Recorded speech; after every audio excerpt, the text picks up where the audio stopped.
Russia जो है वो अगले साल ब्रिक्स की होस्ट कर रहा है और पाकिस्तान ने ब्रिक्स की मेंबरशिप के लिए अप्लाई किया हुआ है। चाइना ने सॉरी इंडिया ने इससे पहले पाकिस्तान को रोका है, आपको याद होगा। और मुझे याद है कि एक हमारे फॉरेन ऑफिस की स्टेटमेंट भी इस हवाले से आई थी। तो मुझे तो लग रहा है कि ये जितनी जपियां डॉक्टर जयशंकर पा रहे हैं लेवरॉव को, रशियन फॉरेन मिनिस्टर को, ये बेच के ही ना कह दें कि पाकिस्तान को नहीं आने देना ब्रिक्स में। तो इट विल बी अनदर, नहीं क्योंकि पाकिस्तान जी था। जी मतलब उसमें तो एक साल एक बहुत बड़ा पीरियड होता है, नंबर वन। दूसरी चीज मैं ये कहता हूं कि सर्कमस्टांसेस चेंज हो रहे हैं ऑलमोस्ट डेली बेसिस पे।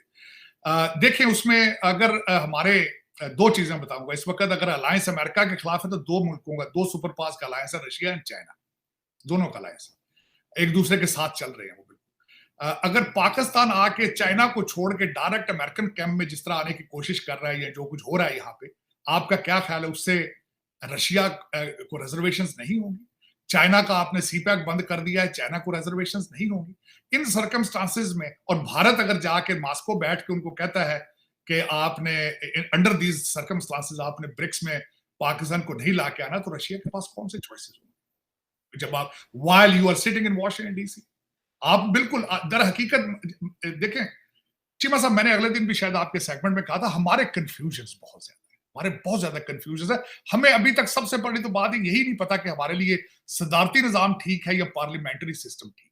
हमें अभी तक यही नहीं पता कि हम इस्लामिक कंट्री हैं कि हम सेकुलर कंट्री हैं। 18वीं तरमीम का हमने क्या करना है, हम चाइना के साथ चलना पसंद करेंगे या अमेरिका के साथ चलना पसंद करेंगे। हमें कुछ नहीं पता सिवाय डॉलर और पाउंड के।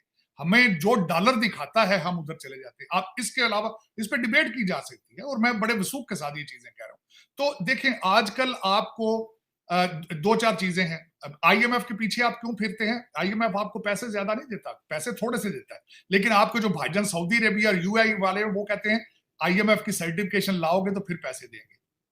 असल में आपकी नजर उन पे होती है। आईएमएफ तो वो आपको सर्टिफाई करते हैं, आपको वो एक ना स्टिकर देते हैं कि ए ਤੁਹਾਡੀ ਗੱਡੀ ਦੇ स्टिकर लाता है, ਹੁਣ ਤੁਸੀਂ जिथों मर्जी खरात मांग लो जाके। That's what your relationship with the IMF. वरना आईएमएफ तो आपको पता ही है इनके पास अपने खुद आप इतने पैसे नहीं रहे हैं। लेकिन चीमा साहब दुख के साथ मैं जब आपने पाकिस्तान की मैं इस हवाले से बात कर रहा हूं, अभी तक किसी जी शऊर इंसान जो इलेक्शन लड़ रहे हैं नहीं लड़ रहे हैं, जो भी फ्रॉड पाकिस्तान में कर रहे हैं, किसी के मुंह से गलती से भी नहीं निकला कि हमने एक्सपोर्ट क्या करना है पाकिस्तान। गलती से उनसे मुंह से नहीं निकला कि यूथ को किस तरह एजुकेट करना है। गलती से उनके मुंह से नहीं निकल रहा कि पाकिस्तान का मुस्तकबिल क्या है। इस वक्त लोग कैरी ऑन के साथ पाकिस्तान आते हैं, जो सब सामान भी नहीं बुक कराते क्योंकि पता होता है ना कोई पता नहीं किस वक्त जाना है। कैरी ऑन के साथ आते हैं, वायरें होती हैं डॉलरों की, वो भी यहां से जो डॉलर वो तो पाकिस्तान पहुंचते ही नहीं। कैरी ऑन के साथ जाते हैं, कैरी ऑन के साथ लंदन आ जाते हैं। मैंने कल एक ट्वीट किया था बड़ा इंटरेस्टिंग, बड़ा सोच समझ के, क्योंकि कायदे आजम साहब की बर्थडे थी।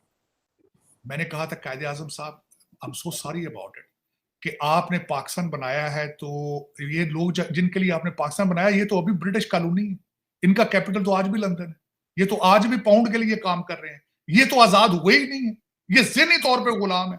इसका क्या करेंगे आप इस पे डिबेट कर लेंगे आपका कैपिटल इस्लामाबाद है या लंदन? आप तो लंदन से ऑपरेट होते हैं सारे आपके। देखे ना ये मुस्लिम लीग का अभी जो हमारे नए वजीर आजम साहब है, सारी डीलें लंदन। और दूजा चीखदा पे जेल च बह के लंदन प्लान क्यों? इस्लामाबाद प्लान क्यों नहीं कहता वो? क्योंकि प्लान बने लंदन में। शहबाज शरीफ साहब का मुझे याद है जब उनका टेन्योर खत्म हुआ रात को फ्लाई करके वापस चले गए लंदन। बच्चे सबके वहां बैठे हैं। अमीरुल मोमिनीन जो जेल में उसके बच्चे भी वही हैं। ये इनके सब तोते पोते जो सारे नवाज शरीफ के, ये भी वही हैं। तो ये एक कायदे आजम साहब, आप सारे के सारे कंफ्यूज और नर्वस हैं, आपको बिल्कुल नहीं पता कि क्या होना है, हमारी डायरेक्शन क्या है। इलेक्शन, मैं अगले दिन में इलेक्शन हो तब भी फर्क नहीं पड़ेगा, इलेक्शन ना हो तब भी कोई फर्क नहीं पड़ेगा, कोई फर्क नहीं, बिल्कुल कोई फर्क नहीं पड़ेगा। लुट मार आपका बिल्कुल चल रही, बिल्कुल खुली। पता नहीं, मैंने अगले दिन किसी को कहा था कि आपने अपनी जियोग्राफिक लोकेशन बड़ी महारत के साथ 76 साल बेची है, 76 साल मुसलसल बेच रहे हैं। तो देखें वो कब तक आप बेचते हैं, क्या करते हैं।